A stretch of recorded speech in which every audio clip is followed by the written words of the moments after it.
Good afternoon and welcome to our Brown Bag Wellness Program on Fad Diets, Bad Diets.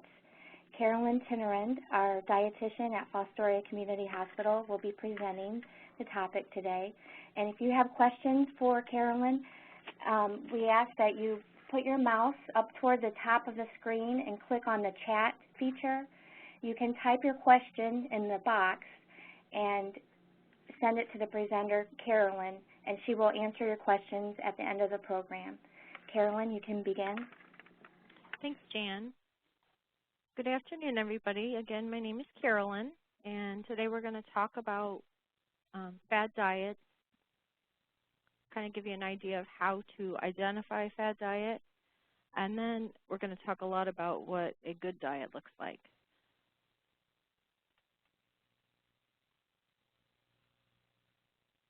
Maybe.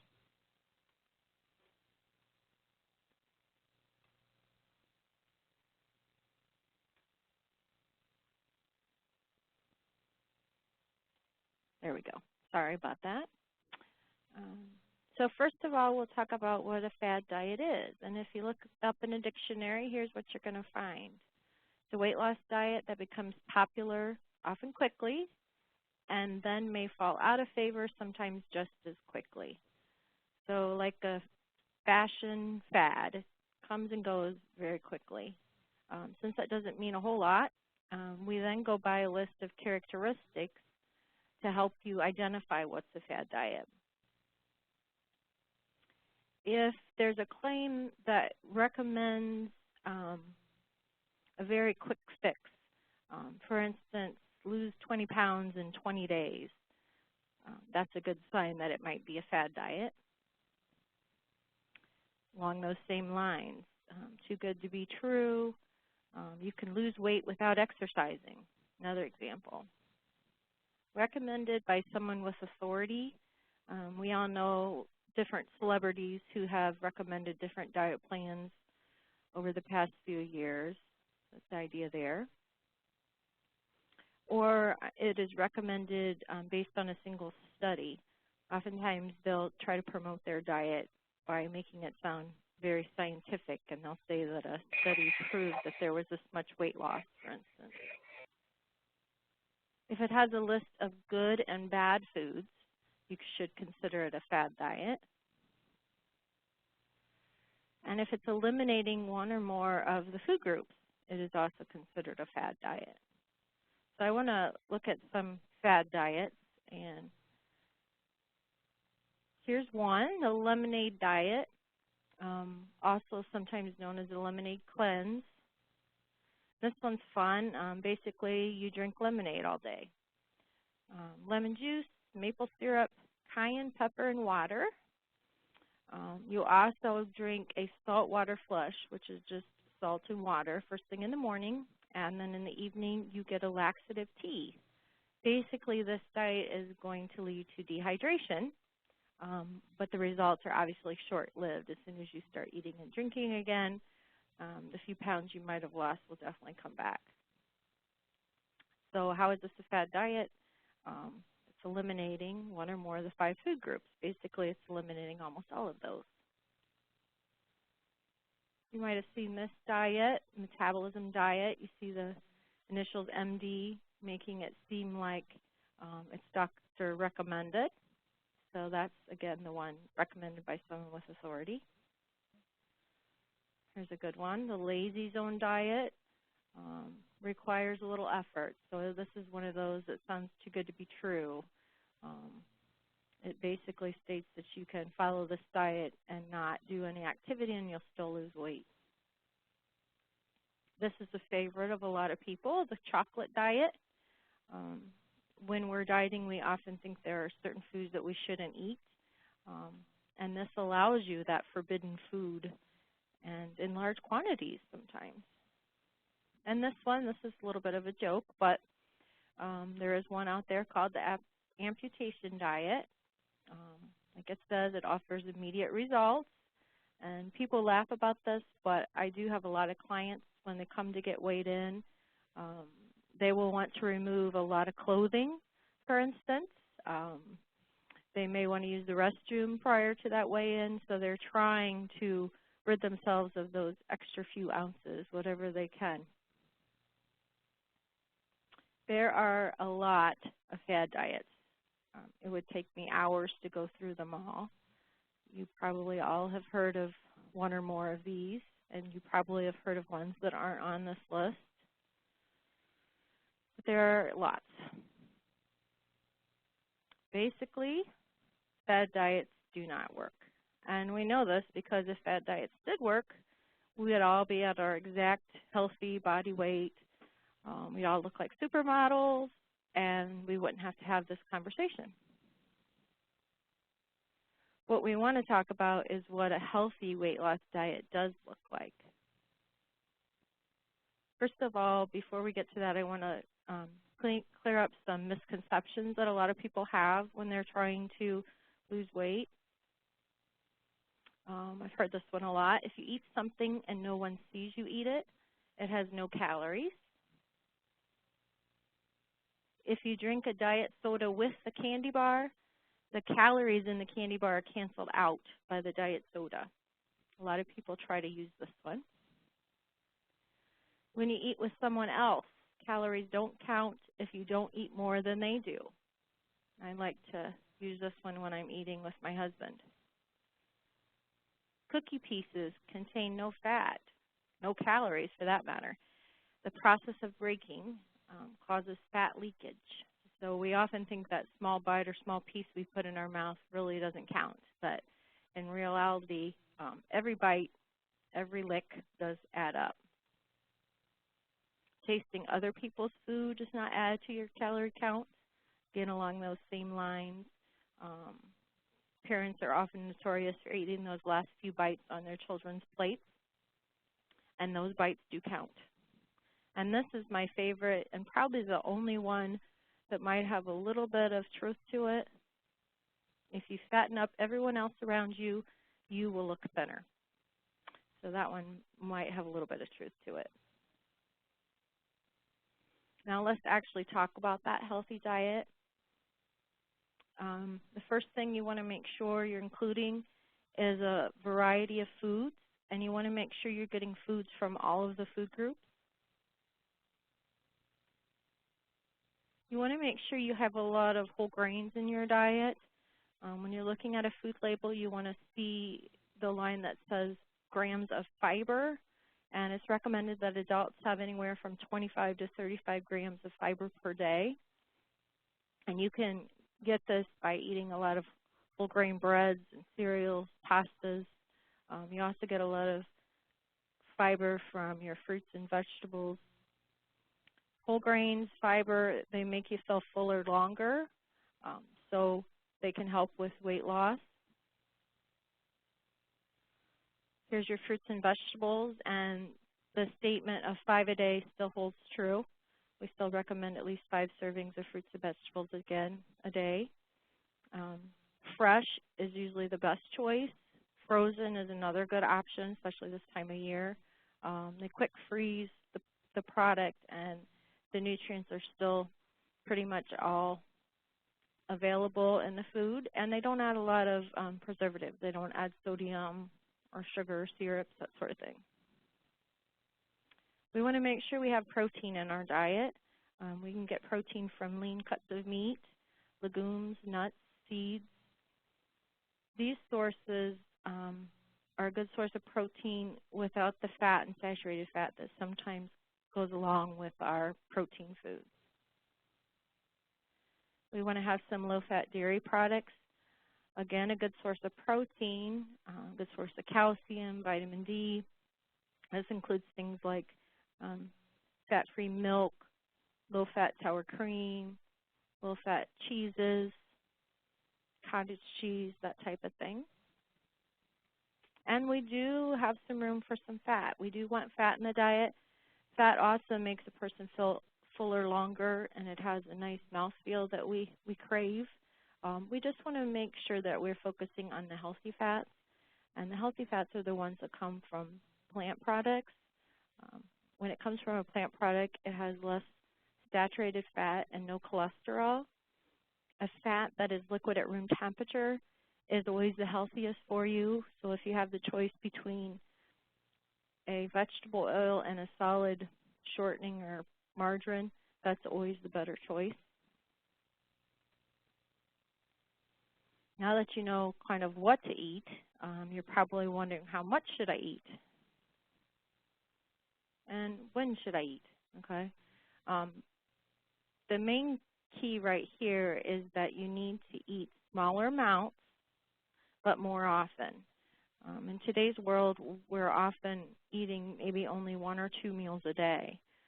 If you're in the working world anyways, oftentimes you eat a very light breakfast, if any at all, and you may then skip your lunch. What happens then is that by the time you get home in the evening, you're very hungry and you tend to overeat.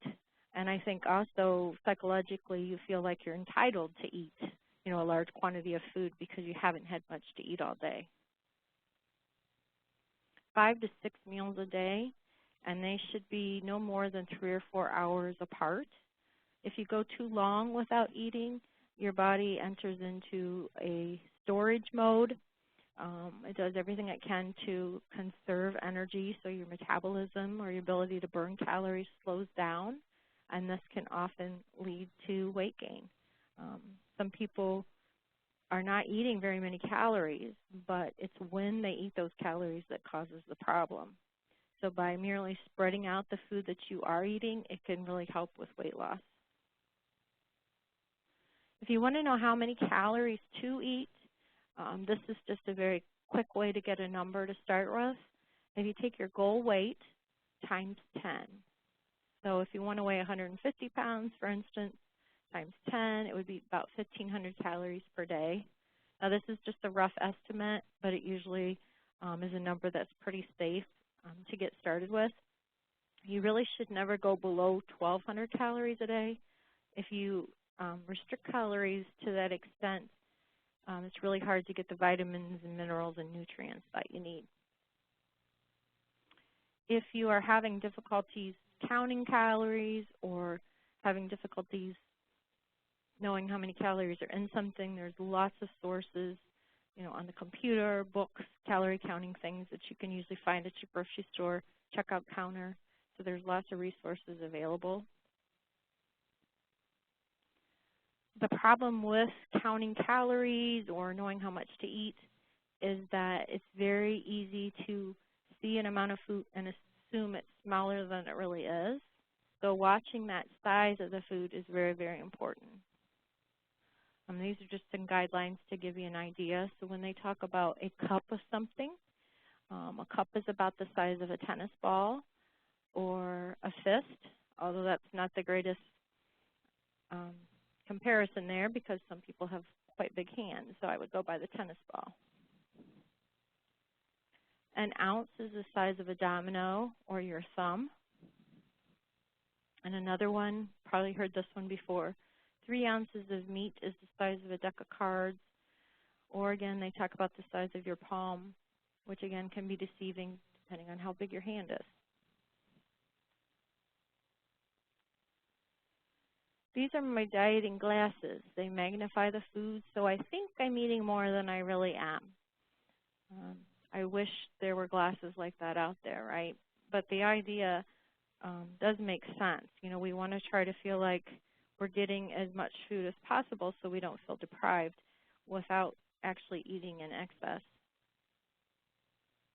One way to do that is to actually use smaller plates, smaller bowls, and glasses. There have been many studies that have shown if a person uses a smaller plate, they will eat less food. They did a study where they actually had a never-ending soup bowl where they had actually a tube coming up through the bottom of the table into the soup bowl, and as the person ate the soup, they continued to fill the bowl with soup. What was interesting about that study is that people ate 2 to 3 times what they probably would have eaten if they just would have had one bowl of soup. And when they asked those people, why did you eat that amount of soup, or when did you stop eating soup? Many of them said they stopped eating soup when the soup was gone and not when they were actually full. So we do use those visual cues quite a little bit. One tip you can also try is drinking a glass of water before you eat. Oftentimes we confuse thirst for hunger, so we may actually be satisfied if we just drink something, wait a few minutes, and then maybe we can go about our day without having that snack. But that glass of water does help to fill you up and start with those satisfaction sensors, I guess I want to say, so you feel fuller without so much food.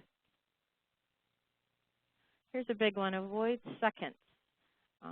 If you are still hungry and you want to have seconds of something, try to choose a low-calorie option, one of those being the vegetables, for instance. So have more salad or have a second helping of the side vegetable, and try to stay away from some of the other more higher-calorie foods. It's helpful to not bring the serving dishes to the table. If it's there, it's going to be very tempting for you to get more. So try to leave those in the kitchen. Fill your plate and bring that to the table. Pre-portioned snacks are very helpful for a lot of people. So you can buy, your regular package size of cookies or chips, that sort of thing, and then pre-portion it into small baggies and put the rest away. Most people, if they pull out the large bag of chips and they start eating them, they eat quite a few more than the serving size might suggest. You can also buy many of our snacks and foods in already pre-portioned small sizes. And a big one is to eat more meals at home. And right now that really is an issue for a lot of us because people are eating more and more meals out. We're busier and we're doing more drive-through type foods. We're going to more sit-down restaurants. And when you eat at a restaurant, you have a little less control over what you're eating and how much and so forth. So we can talk a little more about eating out.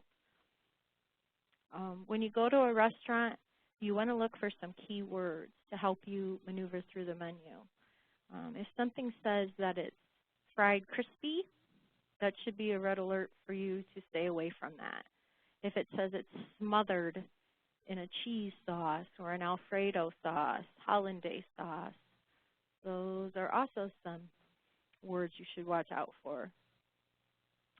If it says jumbo or biggie size, again, probably not what you're looking for. Go ahead and ask how something is prepared if the menu doesn't give you enough information. Ask, is it fried or grilled, broiled? Ask if you can have a substitution. Lots of times they can substitute a grilled or broiled product for that fried product if you ask. Make sure to ask for your butter, margarine, salad dressings, sour cream, things like that on the side so you can control the amount that you use. If they put it on, they're probably going to put on more than is needed. You can also ask if they have a light salad dressing, a Heart Smart margarine, which most places will have if you ask. One way of also controlling the amount of food you eat in a restaurant is to order a smaller portion size. And one way of doing that is either ordering off the kids menu or the senior menu. You can also share an entree with a friend. Or another one to remember is actually put some food in the to-go container and take it home. Usually we have all that food in front of us and it looks so good we just keep eating it. But if you got a to-go box in the beginning of the meal and put half of your food in that box and kind of put it away, out of sight, out of mind, you probably would get by with just a smaller portion of that food. They want me to start walking. How many times a week should I walk? How fast? How far? What's my optimum aerobic heart rate? Do I have the right shoes? I think you can pretty much guess what we're going to talk about next, and this is definitely a key for weight loss, and that's exercise. It's recommended that you have 60 to 90 minutes of exercise most days of the week to promote weight loss. And for those of you that may not be exercising currently, this seems completely overwhelming. The thing to remember is that any bit of exercise can help. So you want to start out very slowly and gradually build up not only the intensity of the exercise that you're doing, but the amount of time that you're exercising. Even starting out with as little as 5 to 10 minutes a day is going to benefit you. And as you increase that amount of time, you'll see even more benefit. It's recommended that you do some aerobic exercise and also some resistance training. Aerobic exercise is anything that gets your heart rate up. So whether it's brisk walking, dancing, aerobics, riding a bike, that type of activity. And the resistance training is more along the lines of like weightlifting, although it doesn't have to be weights per se. You can use the resistant bands. You can use cans of soup for that matter. Swimming is another way, or water exercise to get some resistant training. The water acts as that resistance for you. Another thing that can be very helpful if you try to start an exercise program is to find a partner.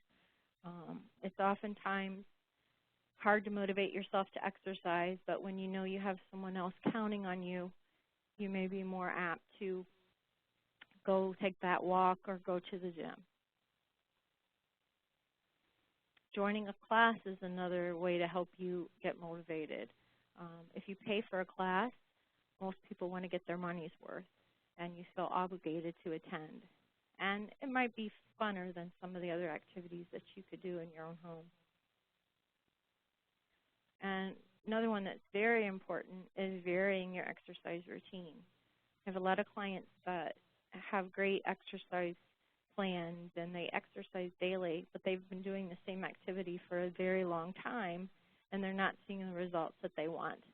It's a good idea to change your exercise routine, change the intensity, change the distance that you may be traveling, for instance, or the activity itself. So instead of maybe walking every day, it might be a good idea to ride a bicycle or go dancing or something different just to kind of change things up. It helps to challenge your body and you might get better results. Another really important piece to the puzzle is keeping records.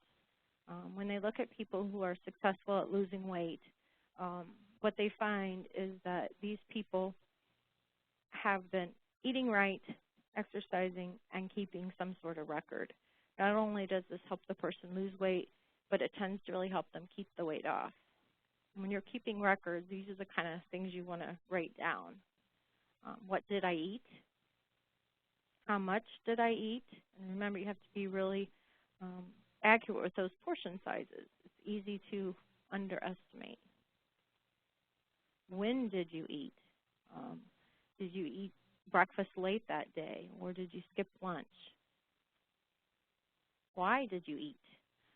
You may have never thought about that question before, but oftentimes we eat when we're bored or when we're upset about something. So writing that down might give you some good information. Did you exercise? What type of exercise did you do? So if you rode your bike, took a walk, and how long did you exercise? This way you can kind of track where you're starting from and how you're increasing, again, that intensity or duration. And another one that's really important is if you didn't exercise, why didn't you exercise?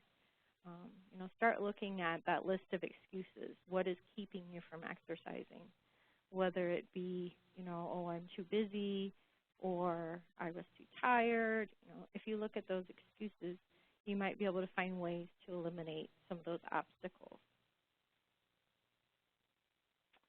Some other things that might be helpful for you to lose weight. You want to set a realistic weight loss goal. A lot of people want to get back to the weight that they weighed when they were in high school, for instance. And as adults, that may or may not be a realistic weight. So you have to think about where you are in your life right now and think about health versus how you look. Some of us are too focused on our outward appearance and aren't thinking of it from a health perspective. We know that if a person loses just about 10% of their body weight, there are definite benefits to their health, including lower blood pressure, lower blood sugars, lower cholesterol. It relieves a lot of stress on sore joints. So a little bit of weight loss is very beneficial. You want to focus on only 1 or 2 changes at a time. If you're trying to set a weight loss goal, you don't want to change everything at once. You don't want to change your diet, stop smoking, start wearing your seatbelt. You get the idea. Just try to make a couple goals, things that are doable, work to make those changes, and then as you succeed at those, you can go on to some other things. I recommend that you weigh yourself only about once a week. People oftentimes kind of get a little obsessed with this, and they'll weigh themselves every day, if not multiple times a day. You will definitely see changes in the scale if you do this. Our body fluctuates a lot in terms of fluid or water, so it really can become counterproductive if you keep weighing yourself real often. I do recommend at least once a week, though, because it's easy for the pounds to start slowly slipping back on without you noticing it. And then if you wait, a month or 2 to weigh yourself, it can become overwhelming. So try to keep an eye on it at least once a week. Reward your progress, but not with food. A lot of people say, well, I have a splurge day. I ate well all week, so now, on Saturday I'm going to eat whatever I want. That obviously kind of defeats the purpose. Instead of rewarding yourself with food, maybe you want to go out and purchase a new outfit for yourself when you've reached one of your goals, for instance. Or go and have a massage or some sort of activity like that. And if you're really struggling and you think you need more support, more direction, you can consider a weight loss program. Those are helpful because there are others of you that are working towards the same goal. And again, having a partner can be very beneficial. Right now, the hospital is offering a 50% discount on lots of different weight management programs. And I think you can find more information about that on the ProMedica homepage. Now let me see if I have any questions up here. I have a question from Michael. And the question is, how big a deal is carbs, especially in relation to preventing diabetes? Carbohydrate is an essential part of your diet. When we talk about all the food groups, we're eating all of those food groups so we get the right amount of protein, carbohydrate, and fat. And those are the nutrients that give us our calories. There's a lot of diets out there, for instance, Carb Busters or Atkins diet, that are restricting carbohydrate in an attempt to lose weight. The idea being is if you eat less carbohydrate, your insulin level will stay lower and you won't have a weight gain. So carbohydrate is a very important part of your diet. What you want to focus on is more complex carbohydrates, ones with more fiber. Simple carbohydrates aren't going to make you feel as full, and they won't stay with you as much, and you might tend to overeat. So trying to do the whole grain, whole wheat breads and cereals and pastas is a good choice. But eliminating carbohydrate is not effective. On those type of low carbohydrate diets, people, again, often lose weight, but as soon as they go back to eating more regularly, the weight comes back on. I have to open this again. Are there any more questions? If you have a question, you can enter it into your chat box.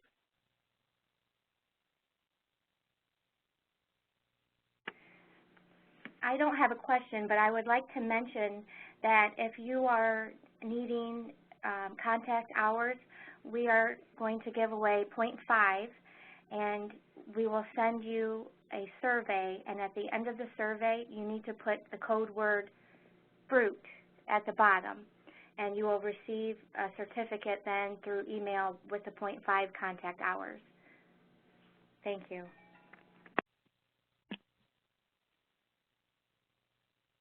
I don't see any more questions, so I think that will be all for today. Thanks for listening, and good luck with your weight loss efforts. If you need more help, feel free to contact me or another dietitian at your facility. Thanks.